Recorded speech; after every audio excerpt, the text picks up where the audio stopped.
Shalom saudara-saudari yang terkasih di dalam Tuhan. Apa kabar hari ini? Kiranya damai sejahtera Tuhan menyertai hati kita semua. Hari ini kita akan merenungkan satu pertanyaan yang sangat penting dalam hidup. Apa sebenarnya kekayaan sejati? Dunia memiliki jawabannya sendiri. Dunia berkata kekayaan adalah uang, harta, posisi atau keberhasilan. Namun firman Tuhan menunjukkan sesuatu yang sangat berbeda. Mari kita lebih dahulu bersatu dalam doa. Bapa yang penuh kasih, kami datang kepadamu dengan hati yang terbuka. Seringkali kami hidup dengan ukuran dunia. Kami mengejar apa yang terlihat besar di mata manusia.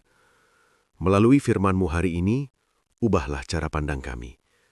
Tolong kami melihat hidup dengan perspektif kerajaan-Mu. Biarlah Roh Kudus membuka hati kami, sehingga kami mengerti apa arti kekayaan sejati. Di dalam nama Tuhan Yesus, kami berdoa. Amin.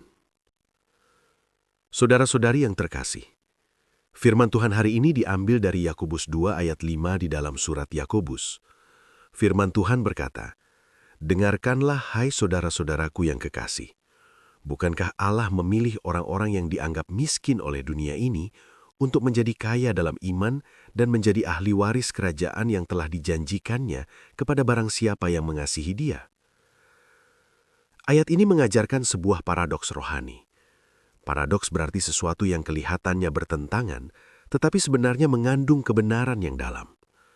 Dunia berkata orang kaya adalah orang yang memiliki banyak harta, tetapi firman Tuhan berkata seseorang bisa miskin di mata dunia, tetapi kaya di hadapan Allah.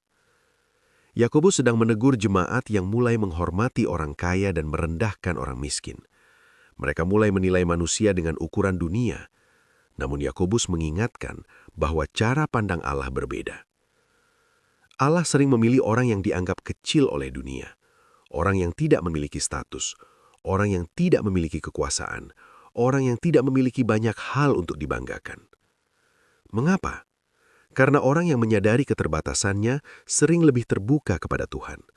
Mereka belajar bersandar kepadanya. Mereka belajar hidup oleh iman. Dan itulah kekayaan yang sejati. Ketika seseorang menemukan kerajaan Allah, ia menemukan harta yang jauh lebih berharga daripada segala sesuatu yang dapat ditawarkan dunia. Kekayaan iman berarti kita memiliki hubungan yang hidup dengan Tuhan. Kekayaan iman berarti kita memiliki pengharapan yang tidak bisa dirampas oleh keadaan. Kekayaan iman berarti kita memiliki warisan kekal di dalam kerajaan Allah. Saudara yang terkasih, banyak orang menghabiskan hidup mengejar kekayaan yang terlihat. Namun seringkali mereka tetap merasa kosong.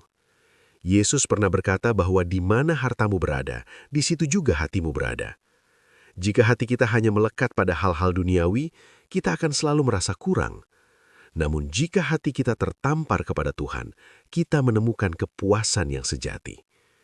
Jika sesuatu selain Tuhan menjadi sumber utama nilai hidup kita, pada akhirnya hal itu akan memperbudak kita. Hanya Tuhan yang dapat menjadi pusat hidup tanpa menghancurkan kita. Inilah sebabnya iman adalah kekayaan yang tidak ternilai. Iman menghubungkan kita dengan Tuhan yang kekal. Dan Yakobus mengatakan bahwa mereka yang kaya dalam iman adalah ahli waris kerajaan Allah. Artinya masa depan kita tidak ditentukan oleh kondisi hidup sekarang. Masa depan kita ditentukan oleh janji Tuhan. Saudara-saudari yang dikasihi Tuhan, dunia akan terus mengajarkan kita untuk mengejar kekayaan yang terlihat. Tetapi firman Tuhan mengundang kita mengejar kekayaan yang kekal. Iman, kekayaan relasi dengan Tuhan, kekayaan menjadi ahli waris kerajaannya. Kiranya hati kita tidak tertipu oleh ukuran dunia. Kiranya kita belajar melihat hidup dengan perspektif Allah. Mari kita menutup renungan ini dalam doa. Tuhan yang penuh kasih, terima kasih untuk firman-Mu hari ini. Ampuni kami jika seringkali kami menilai hidup dengan ukuran dunia. Kami mengejar hal-hal yang sementara dan melupakan hal yang kekal. Tolong kami untuk menjadi kaya dalam iman. Tolong kami untuk mengasihi Engkau dengan segenap hati kami. Dan biarlah hidup kami diarahkan kepada kerajaan-Mu yang kekal. Bentuklah hati kami agar semakin melekat kepadamu setiap hari. Di dalam nama Tuhan Yesus kami berdoa. Amin.